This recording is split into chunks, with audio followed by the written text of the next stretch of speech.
जिन कुर्बानियों के फल हमको मिला, लेकिन आज एक और आज़ादी की जंग लड़ना चाहिए। उस प्रकार का ही एक नया उमंग से, एक नया सवेरे का दिशा में पूरे भारत को चलना चाहिए क्रांति के मार्ग पर। इसलिए कि आज़ाद हुए हम भारत 75 साल गुजर गए। 75 साल कोई कम समय नहीं होता है। दुनिया भर में कई देश है जो हमारे सामने ही कहाँ से कहाँ पहुँच गए। जैसा कि साउथ कोरिया है, जापान है, सिंगापुर है, मलेशिया है। हमारे से जियोग्राफिकली कनेक्टेड है, हिमालय के उस पार में चीन है। आज चीन का एक समय में चीन हमसे गरीब थे 1982 तक। उसके आज का चाइना कहाँ है और हम कहाँ हैं। इस बात को हर किसी को सोचना चाहिए। चुनाव आते रहते हैं, जाते रहते हैं, कोई ना कोई जीत ही जाता है। कितने पार्टियों को हमने सपोर्ट किया, और महाराष्ट्र जैसे राज्य में मुझे एक पार्टी बताइए जिनको अवसर नहीं मिला, अधिकार नहीं मिला। कांग्रेस तो पूरे 50 साल राज किया। उसके बाद में राष्ट्रवादी को भी आपने मौका दिया, शिवसेना को आपने मौका दिया, भाजपा को भी आपने मौका दिया। करना चाहते तो इनमें से कोई एक तो करते। उल्टा ये कह रहे हैं तेलंगाना के जैसे छोटे से राज्य में कम समय में, नया नवेला राज्य में किसानों के भलाई के लिए सब कुछ किया जा सकता है। मैं मराठी बोल नहीं सकता लेकिन समझ सकता हूँ। बालके जी ने अपने बातों में सारे बता दिए तेलंगाना में क्या क्या स्कीम चलता है। ये स्कीम तेलंगाना में 5-6 साल से जब चल रहा है, महाराष्ट्र में क्यों नहीं? महाराष्ट्र तो बहुत बड़ा राज्य है, स्थिर राज्य है, धनवान राज्य है। यहाँ किस चीज़ की कमी है? उल्टा ये कहा जा रहा है कि तेलंगाना का जो भी मामला है वो भूल भुलैया है। अगर महाराष्ट्र वो कर दे तो महाराष्ट्र सरकार का दिवाला निकलेगा। हाँ, ज़रूर निकलेगा दिवाला, मैं भी मानता हूँ इस बात का। निवाला निकलेगा नेताओं का और दिवाली होगा किसानों का। बिल्कुल दिवाली होगा किसानों का, राज का दिवाला नहीं निकालेगा। हम कहाँ से ला रहे पैसे? सभी पूछने लगे हैं आज, उल्टा पलटा क्वेश्चन पूछने, लोगों को गुमराह करने। बालके जी बता रहे थे तेलंगाना की पार्टी है, बीआरएस तेलंगाना की पार्टी नहीं है। बीआरएस भारत बदलने का, भारत परिवर्तन का एक मिशन है। ये राष्ट्रीय पार्टी है। बड़े अजीब अजीब सवाल आते हैं, अजीब अजीब बातें करते हैं। हम जब पंडरी दर्शन के लिए जब वहाँ से निकले, कितने लोग क्या क्या कह रहे हैं, आपने अखबारों में देखा, टीवियों में भी सुना। हाँ, आ जाए ज़रूर, दर्शन करे, लेकिन राजनीति ना करे। हम आके दर्शन कर रहे। पंढरीपुर में मेरे पीछे कई पत्रकार पड़े थे, मैंने वहाँ मुंह नहीं खोला, कुछ कहा भी नहीं उनको। वो नाराज़ भी हो गए मुझसे, लेकिन मैंने वो पुण्यस्थली है, क्षेत्र है, तब वहाँ मैंने कुछ राजनीति नहीं कहा। लेकिन यहाँ ज़रूर कहूँगा,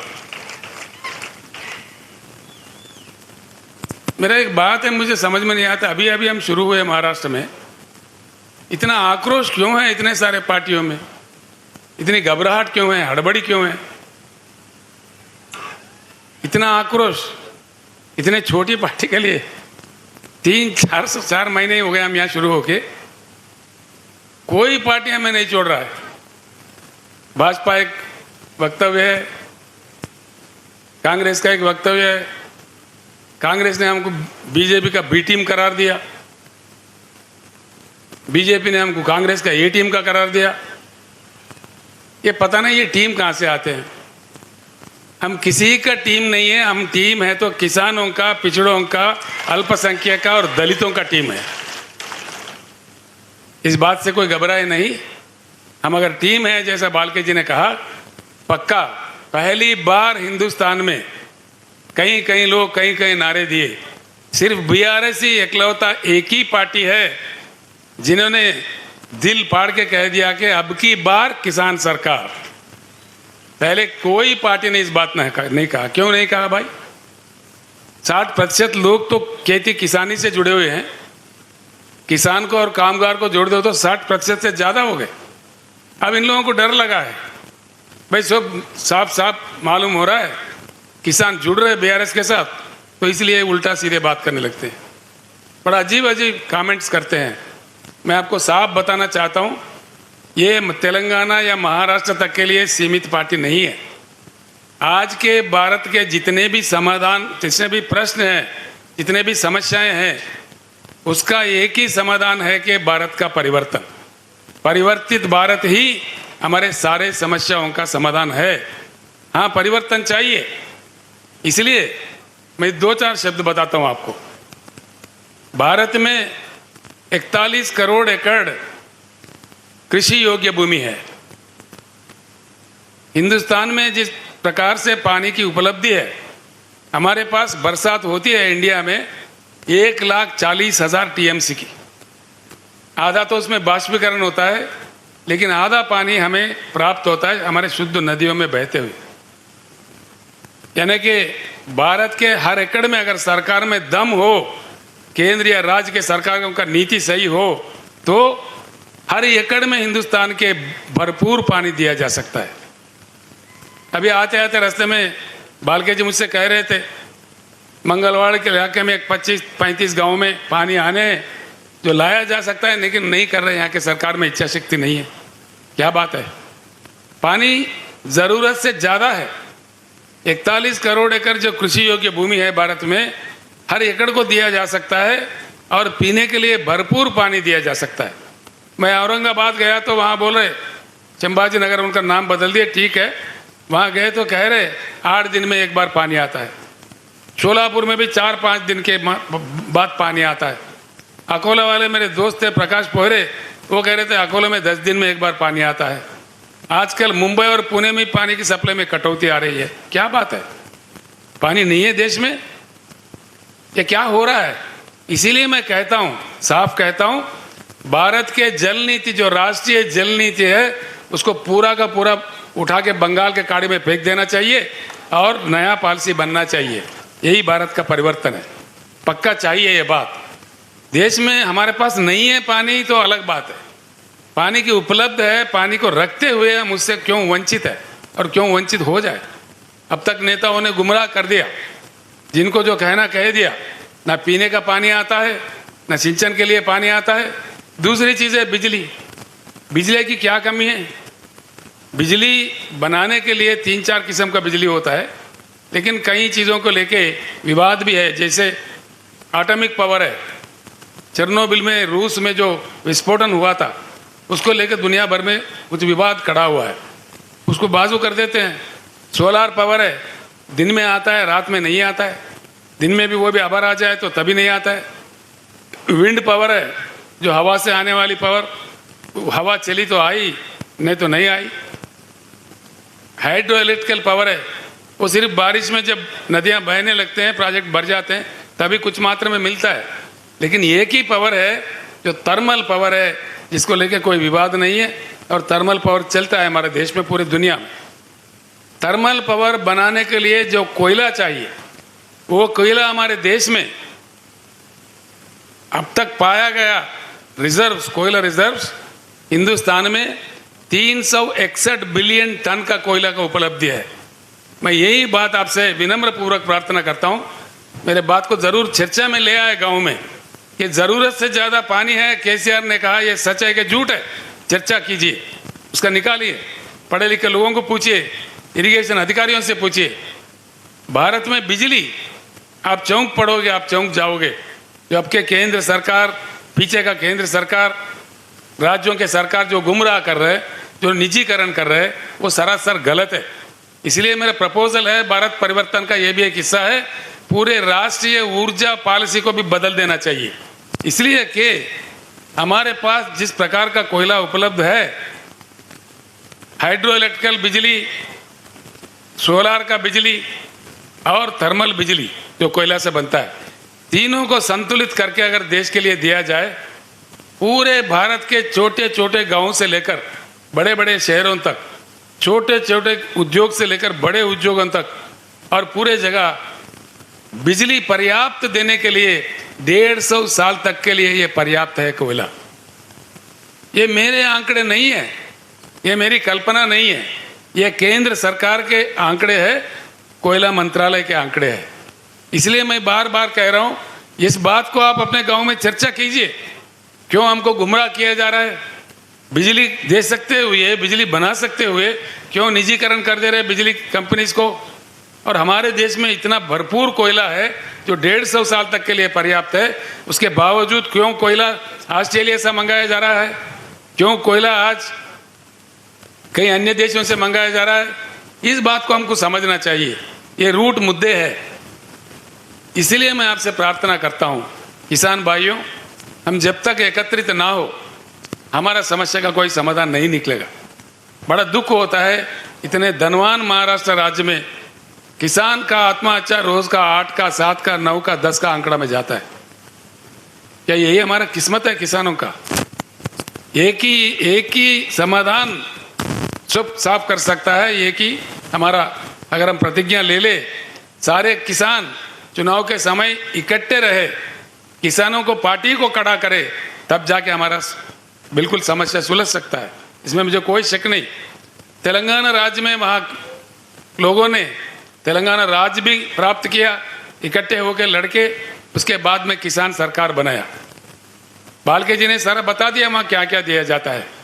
24 घंटा हाई क्वालिटी वाला पावर फ्री में दिया जाता है। इस प्रकार का फ्री में दिया जा सकता है कि आप 50 हार्स पावर भी यूज करो किसान, कोई पूछने वाला नहीं है उनको। 10 नहीं 15 मोटर भी लगाओ, उसमें भी कोई पूछता नहीं है। किसान को जब फ्री बिजली देते हैं, फ्री दे देते हैं, दिल से दे देते हैं। चुनाव के लिए, वोटों के लिए नहीं देते। वोटों के समय में नहीं दिया हमने। ऐसे ही 10,000 रुपये हर एकड़ को उनके निवेश के लिए दे देते हैं, जो लागोड़ी आप कहते हो। उस प्रकार का किसान का किसी भी प्रकार का मृत्यु हो, एक्सीडेंटल नहीं, किसी प्रकार का सहज मृत्यु भी हो जाता है, हमने बीमा कर दिया है। पूरा बीमा का प्रीमियम सरकार ही भरता है। 5 लाख रुपए उनका क्रियाक्रम से पहले उनके घर में पहुंच जाता है। किसान का पैदावारी जो है, धान उगाते हैं तेलंगाना में ज़्यादा, हर एक दाना पूरा का पूरा सरकारी खरीदता है। वहाँ हमने 7,000 के ऊपर खरीद केंद्र खोले हैं। पूरे किसान अपने गांव में ही, वहीं कभी उनको ना मंडी जाना पड़ता है, ना सेठों के बीटों के पास में जाना पड़ता है, ना चिट्ठी लेके पैसों के लिए घूमना पड़ता है। मैं जानता हूँ महाराष्ट्र में कैसा कैसा दिया जाता है। ये मैं जिस एरिया में खड़ा हूँ, ये पूरा गन्ना का एरिया है। गन्ना के दाम के लिए हर साल क्यों किसानों को लड़ना पड़ता है? क्या कमी है? क्या दम नहीं है सरकार में इतना भी? एक साल में बुला के इसको सुलझ दे। हम लड़ाई है नहीं लड़े, ये बात नहीं है। शरद जोशी के जमाने से कितने लड़ाइयाँ लड़े। प्याज उगता है, उसका दाम नहीं मिलता। प्याज के दाम के लिए हमारे किसान भाई नासिक से मुंबई तक पदयात्रा करते हैं, हजारों की संख्या में। उनके पैर से खून भी निकलता है, तभी सरकार को कोई एहसास नहीं। गन्ने का दाम क्यों नहीं देते? कहीं भी नहीं देते। गन्ने के पैसे कैसे देते? 3 महीने में, 4 महीने में, 5 महीने में देते हैं, एक बार नहीं आता है। ये क्यों? इससे क्या हम नहीं निकल सकते? इस कष्ट से, इस मुश्किल से हम नहीं निकल सकते? बराबर निकल सकते हैं हम, अगर एकजुट हो जाओ। किसान का सरकार आ जाए तो उनके सर पे बैठ के दिला देगा, सब कुछ मिल जाएगा। इसमें कोई चमत्कार नहीं है। इसलिए मेरा प्रार्थना है आप सब लोगों से, किसान जब तक एकत्रित ना हो कुछ नहीं बदलने वाला है। पार्टी बदलते रहेंगे। अब समझिए, आप कर्नाटक में हाल में चुनाव हुआ, वहाँ भारतीय जनता पार्टी हार गया, कांग्रेस सरकार आ गया। क्या कुछ बदलने वाला है वहाँ पे? कुछ नहीं बदलेगा। वही पॉलिसी चलते रहेगा, वही पुराने ही कथाएं सुनने पड़ेंगे। इसीलिए मेरी प्रार्थना है, चुनाव में पार्टियां जीतना नहीं है। जब से हमारे भारत में चुनाव में जनता जीतने का रवैया शुरू होगा, तब से भारत बदलेगा। जनता को जीतना चाहिए, जनता को अपेक्षा जीतना चाहिए। चुनाव के दूसरे दिन से ही उनके तहत काम होना चाहिए। ये वेरी इंपॉर्टेंट चीज़ है, ये समझने की बात है। इसीलिए मैं हमेशा कहता हूँ, किसान जिएगा तो कौन मरेगा, किसान मरेगा तो कौन जिएगा। किसान अगर जिंदा है, सुबह के ताली में खाना आता है। किसान अगर खत्म है तो सुबह के तालियां सूख जाएंगे। कौन जी सकता है?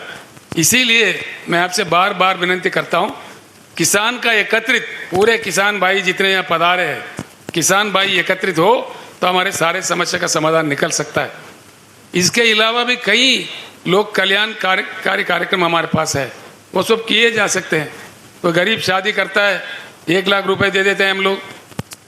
विद्यार्थी बाहर जाना चाहते हैं, 20 लाख रुपए का स्कॉलरशिप देते हैं हम लोग, जो बाहर देशों में पढ़ने के लिए। ऐसे कई कल्याणकारी योजनाएं हैं। जो दिव्यांग लोग हैं, देश में कोई राज्य नहीं देता, सिर्फ तेलंगाना एक ही राज्य है 3000 के ऊपर देता था। तेलंगाना दशाब्दी उत्सव में मैंने अभी अनाउंस किया, उनको 4000 मिलेगा पर महीने। यहाँ पे पेंशन क्या मिलता है, मेरे ख्याल से कोई 600 रुपये मिलता है। तेलंगाना में हम 2000 रुपये पेंशन देते हैं।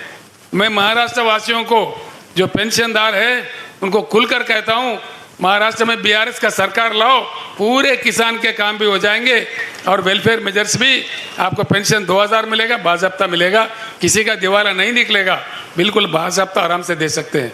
ये सारे चीज़ हो जाएंगे, सारे चीज़ संभव है जबकि हम एकत्रित हो। दलित वर्ग हमारे देश का एक अंग है, उनको हमने पीछे रखा है, वो हमारा ही पाप है। उस पाप को हमको धोना पड़ेगा, कोई अन्य आके नहीं करेगा। अमेरिका देश में काले लोगों को गोरे लोगों ने बहुत सताया था, बहुत रुलाया था, बहुत उनको वंचित किया था। लेकिन अमेरिका समाज में जागृति आने के बाद एक ब्लैक, मतलब यानी काले जाति के रहने वाले बराक ओबामा को देश के अध्यक्ष बना देके उनका अपने पाप को धोया है। ये भी भारत में चेतना आना चाहिए। हमारा दलित भाई वंचित ना रहे, उनके भी उद्धार होना चाहिए साथ साथ में। जब तक वो ऐसे रहेगा, पिछड़े रहेगा, ये भारत के चेहरे पे एक दाग रह के बन जाएगा। इसको भी मिटा देना कोई दूसरा देश वाला नहीं करेगा, ये हमारा ही कर्तव्य बनता है, हमारा ही दायित्व बनता है। यहाँ के पार्टियाँ पूरे प्रस्तापित है, इनको क्या डर है समझ में नहीं आता, क्यों ऐसा करते हैं समझ में नहीं आता, क्यों उल्टा सुल्टा बात करने लगते। हमारा जो एजेंडा है उस एजेंडा पे बात करो, उस एजेंडा डिस्कस करो। देवेंद्र फडणवीस जी, जो भूतपूर्व मुख्यमंत्री, अब के उप मुख्यमंत्री है, नांदेड़ में पहली बार जब मैं आया था तो उन्होंने कहा था, केसीआर जी आपका यहाँ क्या काम है, आपका तो काम तेलंगाना में है। मैंने कहा भैया मैं भारत के नागरिक हूँ, कहीं भी जाके काम कर सकता हूँ, मैं यहाँ किसान के उद्धार के लिए आया हूँ। अगर मुझे नहीं चाहते हो, तेलंगाना एजेंडा मक्की का मक्की 100% इम्प्लीमेंट करो, मेरा काम खत्म, मैं मध्य प्रदेश चले जाऊँगा, महाराष्ट्र नहीं आऊँगा। उसका जवाब नहीं है उनसे, उसका जवाब आता ही नहीं है। उनको कहना चाहिए कि बिल्कुल हम अमल करेंगे, नहीं करते। केंद्र सरकार एक 6000 रुपये देते हैं, वो भी कम लोगों को, कम किसानों को। हमारे पास कोई ऐसा अभेद नहीं है। पूरे किसान जितने भी है, 70 लाख किसानों को हम रईत बंधु जो स्कीम है 10,000 देने वाला, छोटा बड़ा सब किसानों में देते हैं, कोई भेदभाव नहीं है उसमें। इसी प्रकार का यहाँ भी आना चाहिए। लेकिन जैसा बीआरएस ने प्रवेश किया महाराष्ट्र में, फिर 6000 का ऐलान हुआ। वो किसको देंगे? जो किसान सम्मान निधि मिल रहा है उन्हीं को देंगे, बाकी को नहीं देंगे। वो भी पूर्ण रूप से नहीं, 2-2 हज़ार करके 3 किस्तों में देते हैं। हमारे पास ऐसा नहीं है। फसल को 5,000 एक देते हैं निवेश के लिए, फिर दूसरा फसल के दूसरा दे देते हैं। मुफ्त में पानी देते हैं, मुफ्त में बिजली देते हैं, और हर दाना उनका खरीदते हैं। खरीदते भी कैसा, सीधा उनके बैंक में जाता है। आप लोग प्रसन्न हो जाएंगे मेरे बात सुनकर। तेलंगाना में मैंने देखा है, मुख्यमंत्री बनने के बाद 2 साल किसानों का जो कष्ट है, मुश्किल है, मैंने देखा है। उसके बाद में पूरी तलाटी व्यवस्था हमने बर्खास्त कर दिया है तेलंगाना में। तलाटियों का जो काम है आप जानते हैं, हमारी भूमि उनके नाम पे लिख दे, इनका भूमि उनके नाम पे लिख दे, वहाँ पूरा तलाटी व्यवस्था ही बर्खास्त कर दिया कानून बना के। उनके पेट में नहीं मारा हमने, दूसरे डिपार्टमेंट में उनको नौकरी दिया, और तलाटी व्यवस्था निकाल के धरणी बोल के एक पोर्टल ला के सारे जमीन का रिकॉर्ड हमने डिजिटलाइज कर दिया। उसके लिए उस माध्यम से ये सुविधा होता है, किसानों को धान खरीदते हैं, किसी के पास फिरने की जरूरत नहीं है, सीधे किसान के बैंक अकाउंट में जाता है। जो 5,000 हर फसल के लिए हम निवेश के लिए देते हैं, वो भी सीधा, ना दरखास्त देना है, ना दफ्तर जाना है, सीधा उनके बैंक अकाउंट में जाता है, हैदराबाद से जाता है। किसान का जो बीमा है उसके लिए कहीं दरखास्त नहीं देना है, सीधे उनके अकाउंट में बैंक में चले जाता है।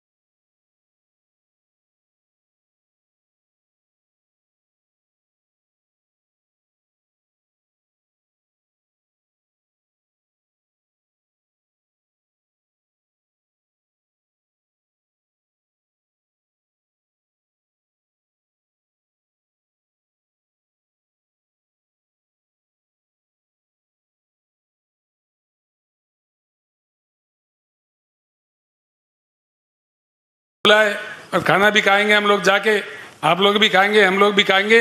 इतना हमारे साथ जो खड़े हैं, पश्चिम महाराष्ट्र के जो दरवाज़ा खोले है बाल के दादा, उनके पूरा हमारे साथ होगा, हमारे आशीर्वाद उन पे होगा, हम पूर्ण तरीके से उनके साथ होंगे। आप सब लोग भी साथ दीजिए। एक युवा नौजवान क्या चाहिए, नौजवान लीडर है, नौजवान नेता है, उनका काफ़ी भविष्य है। ये एमएलए चुने जाते हैं तो एमएलए नहीं रहेंगे, मैं आश्वासन देता हूँ, इनको मंत्री पद भी मिल सकता है, काफ़ी ऊंचा भी जा सकते हैं, आगे चलकर बहुत बड़ी उनकी तरक्की हो सकती है। उनकी तरक्की यानी पंढरपुर मंगलवार कॉन्स्टिट्यूंसी की तरक्की है, सोलापुर जिले की तरक्की है, महाराष्ट्र राज्य की तरक्की है। बालके जी का व्यक्तिगत तरक्की नहीं है, उनको भगवान ने जो दिया है, उनको कोई खाने की कमी नहीं है, लेकिन पूरे राज्य का विकास, पंढरपुर का विकास, हर चीज़ का विकास उनके जरिए हो जाएगा।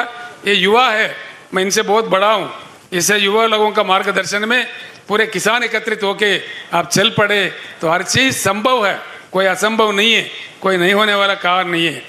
एक बात मैं अंत में कहूँगा, हम जब फल की अपेक्षा करते हैं, फल का ही पौधा लगाना चाहिए। कई महान संतों ने कह दिया है कि बोया पेड़ बबूल का, आए कहाँ से आम। आम का अपेक्षा है तो आम का पौधा लगना चाहिए। कांटों का पेड़ लगा, पौधा लगा के फल का अपेक्षा करें, हमको नहीं मिलेगा। गाय से दूध लेना है तो गाय को घास दीजिए, गधों को घास दे दो और गाय को दूध पूछो, कहाँ से मिलेगा हमको। हमारे वोट में वो ताकत है, वो दम है। हम बटे नहीं गए तो बिल्कुल हमारा काम बन जाएगा। मैं आपके भाई हूँ, आपका बेटा हूँ, मैं अपने आप में किसान हूँ और मैं गर्व करता हूँ, फख्र करता हूँ। भगवान ने मुझे किसान के घर में जन्म दिया, किसान के घर से ही मैं पैदाइश हूँ, किसान होने का मैं फख्र करता हूँ, बिल्कुल फख्र करता हूँ। मुझे फख्र है किसान होने के लिए, इसीलिए मैं खुद किसान में हूँ, इसीलिए मैं किसान का दुख दर्द समझ सकता हूँ। लोग बोलते वहाँ के मराठवाड़ा के, विदर्भ के लोग बोलते पश्चिम महाराष्ट्र ठीक है। मैंने कहा भैया पश्चिम महाराष्ट्र में क्या मुफ्त में बिजली मिलता है? मिलता है? 24 घंटा मिलता है? 1 घंटा भी नहीं मिलता है। लागोड़ी मिलता है? नहीं मिलता ना, मुझे सुनने नहीं दे रहे, नहीं मिलता। तलाटी रखे के बर्खास्त करे, बर्खास्त करना चाहिए। जो बर्खास्त करना चाहिए हाथ उठाइए एक बार। कैमरा वाले उधर देखो भाई, कैमरा वाले उधर घुमाओ, जनता क्या चाह रही है वो बता दो पूरी दुनिया को।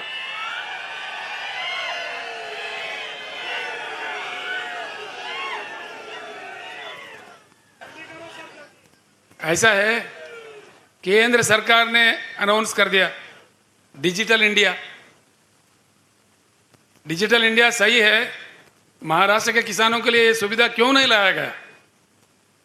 कीजिए, बिल्कुल कीजिए, क्यों नहीं कर सकते? जब तेलंगाना कर सकता तो आप भी कीजिए। इन तलाटियों के लूट मार से बचा लीजिए किसानों को। ये करने वाले बात नहीं करते, उल्टा सुल्टा बोलने लगते हैं जो करने वाले हैं। लेकिन जनता क्या चाहता है, अबे आपने हाथ उठा के बता दिया तो भी समझ में आ गया। कई कई बातें हैं। मेक इन इंडिया बोले देश के प्रधानमंत्री साहब ने, मेक इन इंडिया है तो हर शहर में क्यों चाइना बाजार लगता है? भारत बाजार कहाँ भाग गया है? क्यों चाइना बाजार ही दिखता है हर शहर में? बच्चे उड़ाने के पतंगों के मांझा, दीपावली के दिए, दीपावली के पटाखे, होली के रंग, ये सारे चाइना से आते। क्या भारत में इतना भी सलाहियत नहीं है कि ये चीज़ यहाँ बन सके? आप सोचिए इन बातों का, आपके गांव जाने के बाद सोचिए कि भारत बदलना है, नहीं बदलना है।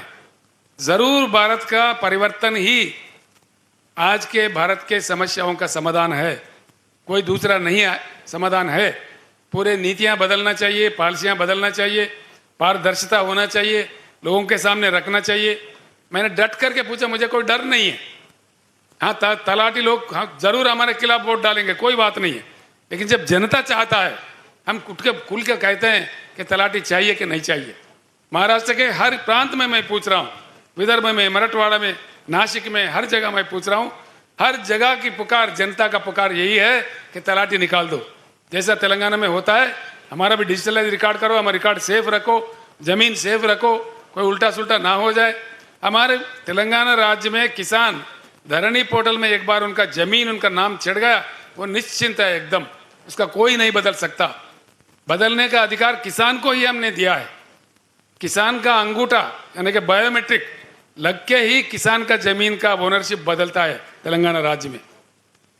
उसका कोई तलाटी नहीं बदल सकता, कोई रेवेन्यू इंस्पेक्टर नहीं बदल सकता, तहसीलदार नहीं बदल सकता, डिविजनल ऑफिसर नहीं बदल सकता, कलेक्टर भी नहीं बदल सकता, रेवेन्यू सेक्रेटरी भी नहीं बदलता, रेवेन्यू मंत्री भी नहीं बदलता, चीफ सेक्रेटरी भी नहीं बदल सकता, चीफ मिनिस्टर भी नहीं बदल सकता। सिर्फ किसान की जो भूमि है उन पे उनका जो अधिकार है, उनका जो पट्टा है, उसको बदलना है तो किसान की बायोमेट्रिक से ही बदलता है। ये भी आप अपने गांव में चर्चा कीजिए। जब तेलंगाना में ये सुविधा है उपलब्ध किसानों के लिए, महाराष्ट्र में क्यों नहीं?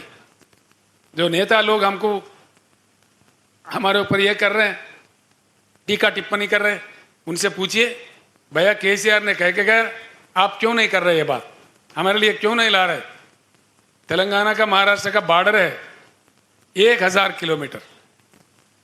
आप कहीं भी जाके पूछ सकते हैं किसी भी गांव में। यहाँ से सिर्फ 400-500 किलोमीटर में तेलंगाना पड़ता है। बालके जी से मैं रिक्वेस्ट करता हूँ, हर तहसील से एक बस या 2 बस, एक बस में महिला, एक बस में पुरुष आ जाए, बिल्कुल आकर वहाँ के पूरा 2 दिन घूमे। हम आपका सत्कार करेंगे, हम आपके वहाँ के मंदिर का दर्शन करवाएंगे। उस सौभाग्य में दे दीजिए, हम आपके बिल्कुल लोगों को लाइए। 1 हफ्ता 10 दिन में पूरे दिखा के हम बता देते हैं क्या क्या कैसा होता है, रजिस्ट्रेशन कैसा होता है। तेलंगाना में रजिस्ट्रेशन करने जाओ 10 मिनट में हो जाता है, फिर पट्टा के लिए समय नहीं है, उसके बाद 5 मिनट में पट्टा भी हो जाता है। वहीं के वहीं पासबुक दे देते हैं। आपके पास जो 7-12 है इतना सा कागज़ देते हैं, हमारे पास कागज़ नहीं देते। हर किसान के पास जैसा पासपोर्ट होता है ना, उससे भी सुंदर सा पासबुक है उनके पास। और उनका कभी वो बेचते हैं, खरीदते हैं तो पूरा उसी समय वेबसाइट में दिख जाता है। किसी ने यहाँ खरीदा, उनका बेटा अमेरिका में, वहाँ देख सकता है। अमेरिका में भी, दुनिया के किसी कोने में है, खाली वेबसाइट खोल दिया दिख जाएगा हमारे पिता ने 2 एकड़ खरीदा है। ऐसे सुविधा यहाँ भी किया जा सकता है। हमको बोलने से बजाय ये काम कीजिए ना, ये काम कर सकते ना, टाइम है अभी सरकार के पास, काफ़ी समय है, कर सकते। वो नहीं करते, उसको छोड़ के उल्टा सुल्टा बातें करो, केसीआर को कुछ कहो, ये टीम का हो, बी टीम का हो। मैं साफ बता देता हूँ पूरे महाराष्ट्र वासियों को, भारतवासियों को, बीआरएस किसी का टीम नहीं है। हम अपने आप में पार्टी है, हम किसानों का टीम है, हम दलितों का टीम है, पिछड़ों का टीम है और अल्पसंख्यक लोगों का टीम है। पूरा भलाई करने वाला पार्टी है। ये किसी का बी टीम, ये टीम बनने का हमारा कोई ज़रूरत नहीं है। 50 करोड़ यानी कि 50% यानी कि 70 करोड़ आबादी जब हमारे किसान हैं, अगर किसान बीआरएस के साथ है तो हमारे साथ टीम आ जाएंगे। हम किसी की टीम क्यों बनेंगे? किसान हमारे साथ है। आप बताइए, किसान हमारे साथ है? जंग लड़ेंगे अब की बार। डल हो गए आप लोग, खाना तैयार है, जोर से बोलिए, अब की बार, अब की बार भगीरथ बालके जिंदाबाद। बोले भगीरथ बालके। मैं आपको धन्यवाद देता हूं। मेरे जो भी बातें हैं, मैं एक बार विनम्र पूर्वक विज्ञापन करता हूं, मैंने जो कहा है अब तक आपने नहीं सुना है, इसलिए हर जगह मैं यही प्रार्थना करता हूं, ये यहीं नहीं छोड़े, अपने गांव में जाके इसको चर्चा पे रखे, डिस्कशन करे, और सही है तो पूरे लाइन में लग जाइए। हम जीतेंगे। मैं भगीरथ बालके भी जीत जाएंगे, बीआरएस भी जीत जाएगा, आप तमाम लोग जीत जाएंगे। ज़रूर हमारी जीत होगी, क्योंकि हमारे युद्ध में न्याय है, नीति है, ज़रूर हमारे विजय प्राप्त होगा। फिक्र मत कीजिए, कुछ ही दिन में बदलेगा महाराष्ट्र, किसान का भविष्य भी बदलेगा। इतना कहते हुए मैं आपसे रुखसत होता हूँ। धन्यवाद। अब की बार, अब की बार। धन्यवाद। देश के किसानों को उज्जवल भविष्य देने वाले, किसानों के मन में भावी पंत प्रधान